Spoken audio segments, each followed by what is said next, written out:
A flash of lightning, a mixture of electrified chemicals, and a super swift hero was born.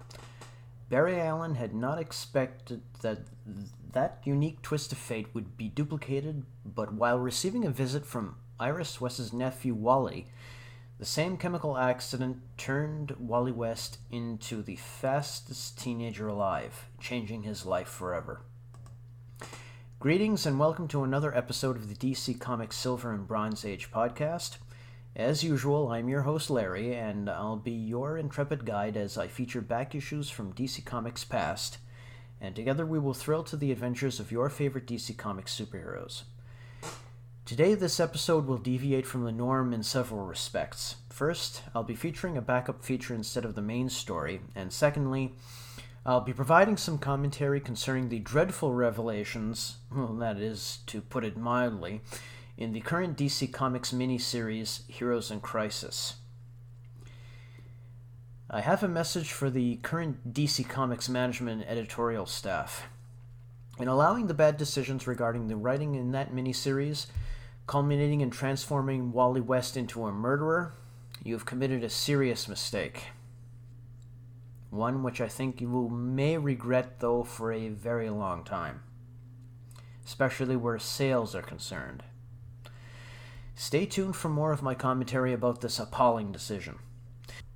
To start off with, however, I'll be putting a spotlight on the story in question today.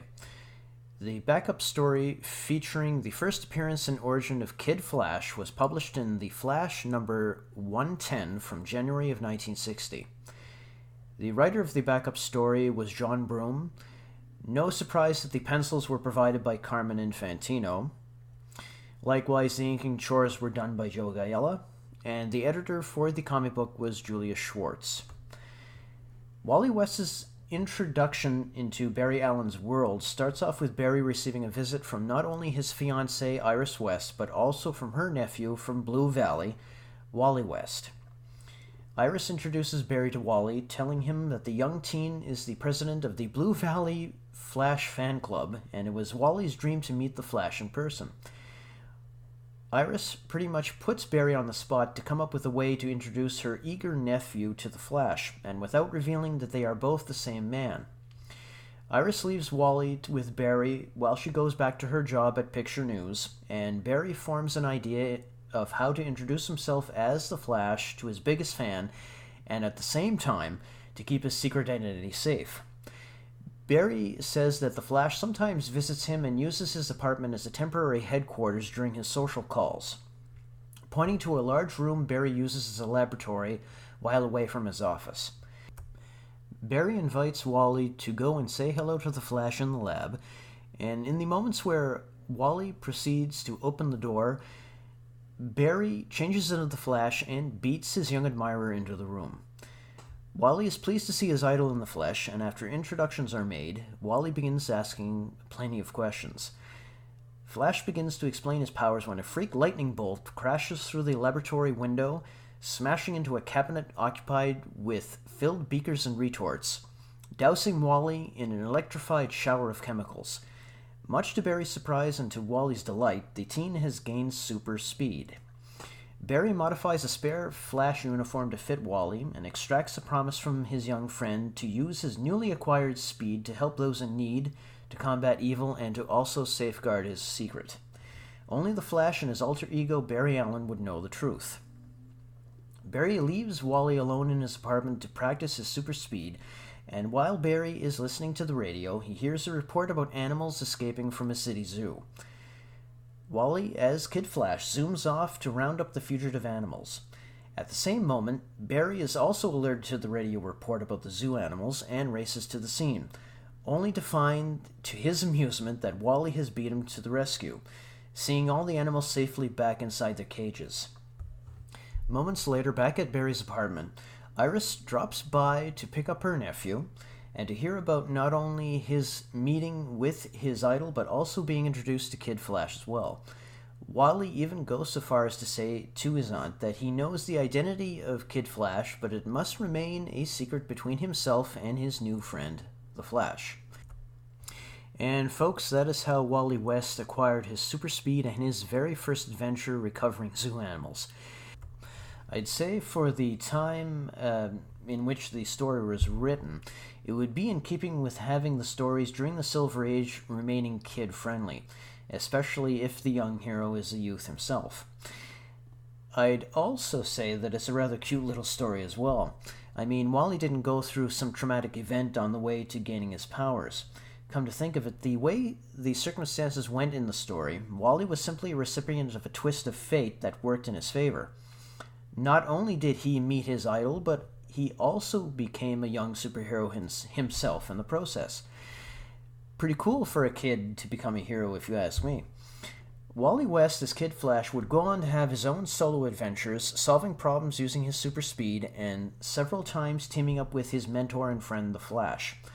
Wally would also befriend Flash's other friend Ralph Dibny, the Elongated Man, and team up with him to battle the Weather Wizard. Then, Kid Flash meets Robin, the Teen Wonder, and Aqualad in The Brave and the Bold number 54. Then, in issue number 60, Kid Flash, Robin, and Aqualad team up with Wonder Girl, formally creating the Teen Titans. The Teen Titans would not get their own series until February of 1966 with their premiere issue. Wally West as Kid Flash would have a legendary crime-fighting career as a founding member of the Teen Titans, battling crime and evil alongside his fellow young partners, including Green Arrow's sidekick, Speedy. The original Teen Titans book was canceled with issue number 43 in February of 1973, before being briefly revived until its second cancellation in 1978. It wasn't until November of 1980 when writer Marv Wolfman and artist George Perez would create the new Teen Titans, in the process embarking upon a legendary comic book run which would win fans as well as awards for the series. As far as Wally West's involvement within the Teen Titans, he would work with them for years until issue number 39, when he and his best friend Dick Grayson would abandon their costumed identities and quit the team.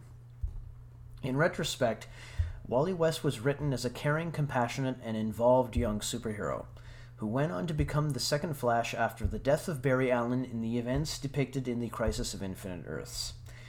Wally West was, in many ways, the essence of what a hero could or should be, what makes what the current DC Comics managerial and editorial staff have done to his character not only so controversial, but also frustrating and angering to many comic book fans with the rather ghastly revelations in the recent issues of Heroes in Crisis.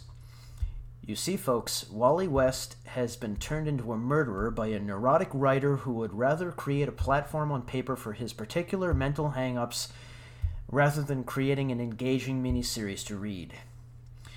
Now that I'm building up my own righteous outrage at what current DC Comics has done with Wally West and with other characters as well, I think it's time to give a little bit of a rant. And here we go.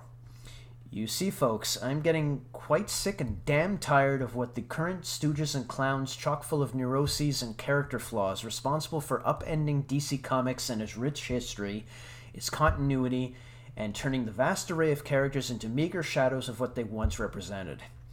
Pretty much changing them into digitally colored clowns draped in capes. And the worst part of this is, the joke is on every single fan who ever bought an old back issue of any DC title or were lucky enough to be around during those times when those books were published and distributed, and thought they were great stuff. Wally West, in my opinion, is just a symptom of a much greater problem. A problem that has perhaps been building since the last decade. And the problem is that DC Comics and their employees simply do not give a flying fuck about their very heroes and their histories upon which the company was built. All that history, all those stories, all the heroes and villains, nothing more than a means for them to pander preposterously to audiences who do not care at all for the medium. And I am greatly suspicious the current regime at DC Comics does not care a whit about their own history neither. All they care about is getting sales, the bottom line, which I must admit should be something which any company worth its salt should keep an attentive eye upon. But the management, the editors, and the writers are responsible for ditching everything that was good and decent with DC Comics to pander to groups like those idiot Crayola-colored gangs of malcontented clowns, believing that their slowly declining fortunes would revive their decaying fan bases. In other words, let's completely ditch and ignore the poor bastards who stuck around with DC Comics for generations, through good times and bad, through all the bad decisions and good ones, for the filthy lucre of temporary sales boosts which will not amount to much in the long term. Pretty much, folks, the mental giants at present DC Comics, through their stupidity and thoughtlessness, hitched their carts to the wrong horses, and those horses are not thoroughbreds. They will not stick around long enough to see any of those cretins catch on to their huge and costly mistakes that they have made. They will simply move on to the next cultural touchstone fans have relied upon for entertainment for generations, dirtying up those places and turning them into cesspools and leaving all of you, including the management of DC Comics and the fans, holding the bag which is slowly spilling away money, patience, and loyalty. That is why indie companies and independent comics are forming every day, month, and year to create their own comic books and their own forms of entertainment, and not to pander or knuckle under to any supposed diversity quotas or fall into the trap of becoming a voice for the voiceless and all that other rubbish. The indie creators, writers, artists, letterers, colorers are fans of the medium, and they care deeply about the medium itself, which is far more than what any mainstream comic book company is doing presently. Alright, folks, well, I guess the rant is over. Well, I certainly got a lot off my chest, didn't I? Well, maybe it was a little past due, I suppose. Now, before we head toward the end of this episode, I want to highlight some notable events which happened during January of 1960. So let's take a look at the rundown. January the 1st, midnight, in January the 1st of 1960 is the point from which dates are measured under SAS system data and R computer programming software. Also, on January the 1st, the symbolic doomsday clock on the cover of the Bulletin of the Atomic Scientists was moved back 5 minutes from 2 minutes to midnight, where it had been since 1953 to 7 minutes to midnight. On January the 2nd, at the Senate Caucus Room in Washington, U.S. Senator John F. Kennedy of Massachusetts formally announced that he would seek the Democratic nomination for President of the United States. Addressing a question about whether being a Roman Catholic would affect his chances of winning, Senator Kennedy told, "I would think that there is really only one issue involved in the whole question of a candidate's religion, that is, does a candidate believe in the separation of church and state?" January the 3rd, the CBS Sports Spectacular made its debut at 3 o'clock Eastern Standard Time with Bud Palmer, with the aim of showing sports you seldom see. The first show featured a complete game between basketball's Harlem Globetrotters and their foils at that time, the Baltimore Rockets. January the 6th, at the Johns Hopkins University Hospital in Baltimore, an emergency room intern, Dr. Henry Thomas, became the first person to save a life following CPR training. The technique of closed chest compression had been shown to Dr. Thomas and other physicians by Dr. James Jude, but had only been attempted before during a surgery. January the 7th, for the first time, a Polaris missile reached its target using its own inertial guidance system, rather than being directed from a ground station. The shot from Cape Canaveral came a few hours after President Eisenhower's final State of the Union speech, describing the new era of nuclear submarines armed with the Polaris missiles. January the 13th, the first discussions were held in the White House to discuss covert action to overthrow Cuban dictator Fidel Castro. A special group created by the National Security Council's Order Number 5412 approved Operation Zapata. January the 20th, the Soviet Union successfully test-fired the first ICBM, the R-7 Semyorka, demonstrating a range of at least 7,700 160 miles when it reached a target area in the Pacific Ocean. The explosion on impact at 8:05 p.m. Moscow time, 1705 Greenwich Mean Time, 12:05 p.m. Eastern Standard Time, was observed by the crew of a Qantas aircraft. January the 21st. In the third worst mine disaster in history, 337 coal miners were killed in the Coalbrook North Colliery in Coalbrook, South Africa, when a 3 square kilometer section collapsed, filling in the mine shaft with methane. January the 22nd. At the Boston Garden, Sugar Ray Robinson lost his World Middleweight Championship boxing title in an upset to Paul Pender, a 29-year-old firefighter from Brookline, Massachusetts. Pender outpointed Robinson in 15 rounds. January the 28th. The 12-team NFL expanded for the first time since 1949, awarding the franchise to the Dallas Cowboys for 1960 and for the Minnesota Vikings for 1961. January the 30th. The American Football League filled out its 8 teams by voting on where to place the franchise that had formerly been reserved for Minneapolis.